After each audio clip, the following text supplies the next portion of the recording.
team, we are ready to shift the narrative of special teams and how it's been in the past versus how it's going to be in the future.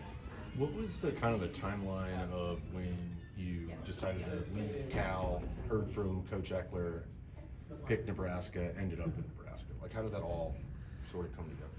So at Cal, for academic reasons, in terms of just not really being able to do the major I wanted to do, I decided to hit the portal just because, academics are going to last longer than football will at the end of the day. Was that like early spring then, or even before then? Yeah, it was probably about early spring.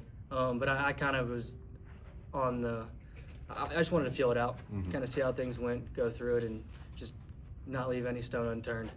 And then after spring ball was kind of when I realized that the major isn't really for me and that kind of thing.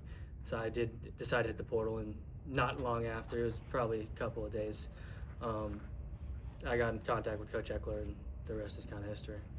What is your major? Right now it's business management with a minor in construction management, possibly looking at a double major in those two. Just kind of feeling out, see how it goes. Coach Eckler said that they're going to plan to name a kicking starter at the end of this next week. I guess how do you just handle this final, stretch of the competition? And at least you said all three of you guys are pushing each other. Yeah, attack one day at a time. You can't look too far in the future, and you most definitely cannot look in the past. Right, all you can control is what's right in front of you at that given moment, and attack it. For me, it's not really how I'm going to handle the rest of camp. It's how I'm going to handle tomorrow, or how I'm going to handle my recovery today. Just put me in the best position I can be in tomorrow. And the staff as a whole does a great job with that, with everyone on the team, and it kind of translates to all positions. Absolutely. Is that your younger brother that's on Toledo? Yes, sir, it is. Who's got a bigger leg? You or him? Well, I think I got him beat. Yeah, I think I got him beat. Where have you seen yourself grow the most just since arriving on campus?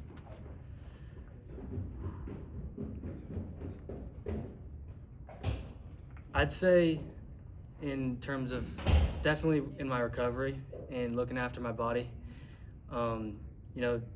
These facilities are immaculate, state of the art. It's on us if we don't feel good going into practice every day because we have so many options to get better. I feel I've done a good job of making good use of those things and just kind of setting myself up the best I can be each and every day. And then also on the social side of things, I knew nobody when I got here, so it definitely took some part of me that I hadn't really touched into very much to kind of go out and meet all the guys and socialize and kind of find my group and be open to everybody and that kind of thing. Does it help when it also features other specialists, like Kevin Gallick came from somewhere else, and there's other guys that also were coming into Nebraska for the first time? Does that make it a little bit easier in that regard? Yeah, I'd say a little bit. Me and Archie Wilson arrived on campus within days of each other. So I met his whole family and all that kind of stuff. And so we got pretty close pretty quick, just because we were kind of the only two we knew. And, when we got here, summer conditioning hadn't started yet, so it wasn't until then when we could really get out and socialize with everybody and get to meet everyone. So him and I definitely bonded over that. And then Kevin as well. All of the specialists were super welcoming as soon as we got on campus and as soon as summer conditioning started. And it's just a great group of guys. We're super close, and it's a really good atmosphere for sure. What has it been like for you having Brad Maher around? Obviously, him being an NFL kicker, just things you maybe picked up from him. Oh, it's been awesome, and definitely on the fundamental side of the game, but the mental side of the game more specifically is he's been around the block. He's seen just about all there is to see in the kicking world, so he can help us navigate these situations and understand everything, so that when the time does come, we're prepared and nothing really catches us off guard. And then in terms of fundamentals and that part, he does a really good job of breaking down the core concepts and applying them to each and every one of us, because neither me, John, or Tristan kick the exact same. But he's able to look at how we kick and what would optimize how we kick and what would make us the best versions of ourselves. So he's been a super big asset on our staff. Kicking being such a mental thing, I guess, how do you approach that? How do you think you've developed on the mental side of things? I focus a lot on breathing. there's something we talk about, and more specifically with Dr. Stout is, if you have the things you are focused on in the moment, there is no space for anything else to get into your mind and cloud it, right? So if you're truly focused on, say, your breath, say, your process, anything in that kind of regard, there's no space for any other thoughts to get in and like doubt or anything like that. So I really just try and hone in on one specific thing, just because it allows me to block out everything else. And it's not really blocking anything out, but it's more of not letting anything else in. Hey, what have you seen from Archie that makes him special? Man, that kid can do just about anything you ask him to with a football in his foot. He, whether it's a banana ball, a roll out right, roll out left, spiral, like he hit some of the biggest spirals I've ever seen, but he also hit some of the best rollouts I've ever seen. And he does it all at a very, very high level for being, soon to be 19 years old tomorrow. Happy early birthday, Archie. And not having played football before.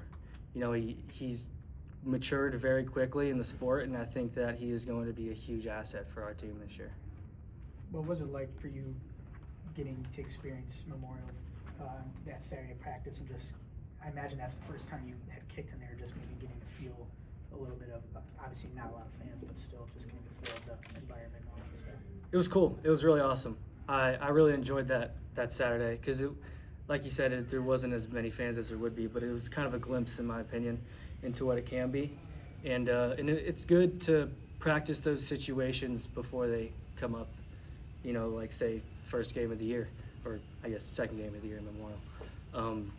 But it was really awesome, and all it did was get me more excited for when all 90,000 people are here and cheering Go Big Red, and I'm super pumped for it. Did you learn anything about, or have you learned anything about kind of the wind at Memorial Stadium, and Brad Maher talked about any of that, or do you get deep into the sort of the conditions for kicking at stadium?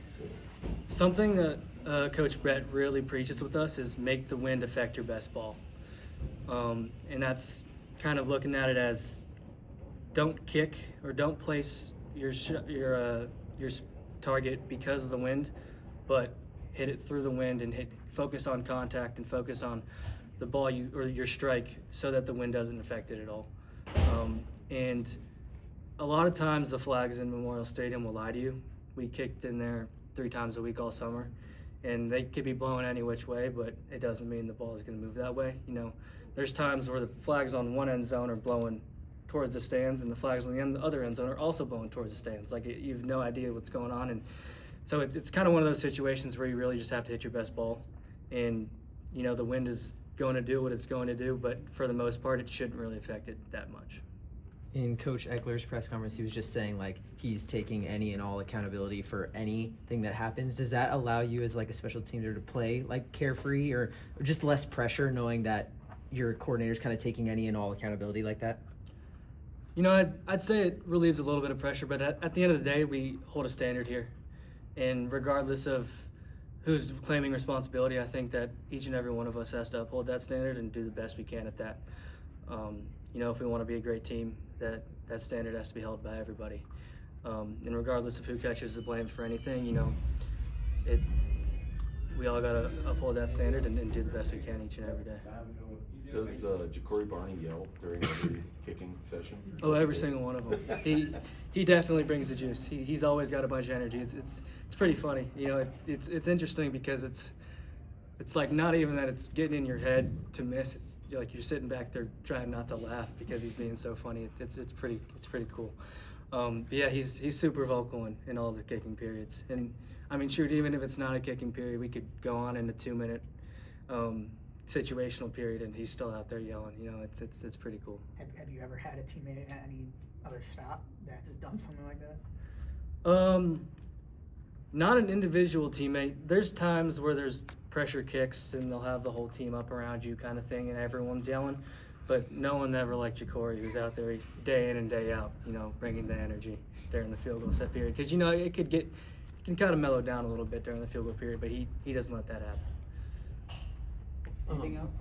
Yeah, Kyle, for you, kind of what is it like assimilating, kind of moving across the country, assimilating to a room where you're competing against everybody, but you also don't know anybody?